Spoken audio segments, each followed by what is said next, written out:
ही मैं cold drink पीती तो समर मुझे रोक लेता। रिया, तुम्हारी पीरियड की डेट नजदीक है, इसीलिए तुम कोई भी ठंडी ड्रिंक नहीं पी सकती। ठीक है, तुम आते वक्त मेरे लिए 1 कप दूध वाली गर्म चाय लेते आना। ओके, मैं तुम्हारे लिए कुछ सैनिटरी पैड और पैंटी भी ले आऊंगा। समर इन सब चीजों के बारे में इतना कैसे जानता है? कहीं वह मुझसे पहले भी किसी और के साथ? रिया कहाँ खो गई? समर, तुम इन सब चीजों के बारे में इतना कैसे जानते हो? जरूर तुम मुझसे पहले भी किसी और के साथ रिलेशनशिप में थे। रिया, समर और मेरे रिलेशनशिप को सिर्फ 2 महीने हुए थे और उसका एक लेडीज के बारे में इतना कुछ जानना मुझे कुछ सही नहीं लगा। हाय रिया, आओ यहाँ बैठो। रिया, ये तुम्हारे लिए। समर, ये तो बहुत सुंदर है। जैसे ही मैं रिंग पहनती तो वह मेरी उंगली में नहीं आती। अरे ये क्या? ये रिंग तो छोटी है। रिया, ये रिंग नंबर 5 है, तुम्हें इसे रिंग फिंगर में पहनना चाहिए। समर को हमेशा लेडीज के बारे में इतना कुछ कैसे पता होता है? ये सब बातें सोच मैं वहाँ से गुस्से में उठकर चली आती।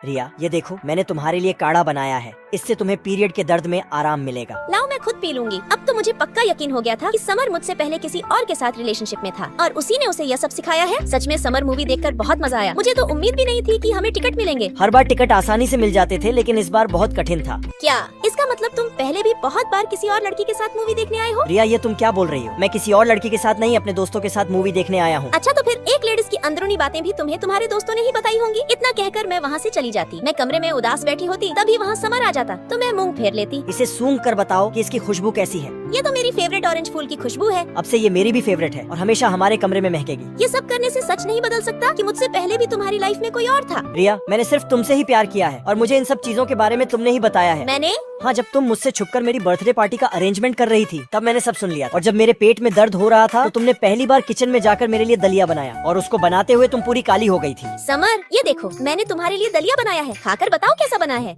ये तो बहुत अच्छा बना है। क्या सच में? टन टना टन। समर, ये देखो, anime exhibition VIP ticket. Wow Riya, anime exhibition VIP ticket. लेकिन तुम्हें तो इसमें इंटरेस्ट नहीं था ना? हाँ, नहीं था, लेकिन अब से तुम्हारी पसंद ही मेरी पसंद है। रिया, तुमने ही मुझे समझाया कि प्यार का मतलब सिर्फ साथ रहना नहीं, एक दूसरे की दुख तकलीफ में साथ देना भी होता है। और मैंने वो रिंग तुमसे इसलिए रिंग फिंगर में पहनने को कहा था क्योंकि जब तुम सो रही थी तो मैंने तुम्हारे रिंग फिंगर के नाप से ही वो रिंग बनवाई थी। और जब तुम्हें पीरियड में दर्द हो रहा था तो मैं डॉक्टर के पास गया था कि पीरियड के टाइम अपनी पत्नी का ख्याल कैसे रखा जाता है। तब डॉक्टर ने मुझे एक बुक दी जिसमें सब कुछ अच्छे से लिखा था कि पीरियड के टाइम एक लेडीज का ख्याल कैसे रखा जाता है। रिया, मेरी लाइफ में ना तुमसे पहले कोई लड़की थी और ना आएगी। मैंने यह सब तुम्हारे लिए ही सीखा था। मैं तुमसे बहुत प्यार करता हूँ। I love you Riya. Sorry Samar, मैंने तुम पर शक किया। मुझे ऐसा नहीं करना चाहिए था। मुझे माफ कर दो। रिया, मैं तुम्हें एक शर्त पर माफ कर सकता हूँ। कैसी शर्त? अगर तुम मुझे एक पप्पी दोगी तो। समर कहता तो मैं मुस्कुरा देती और जल्दी से उठकर समर की दी हुई रिंग निकाल कर पहन लेती। दोस्तों, लाइक सब्सक्राइब करके कमेंट में बताओ, क्या मुझे समर को पप्पी देनी चाहिए?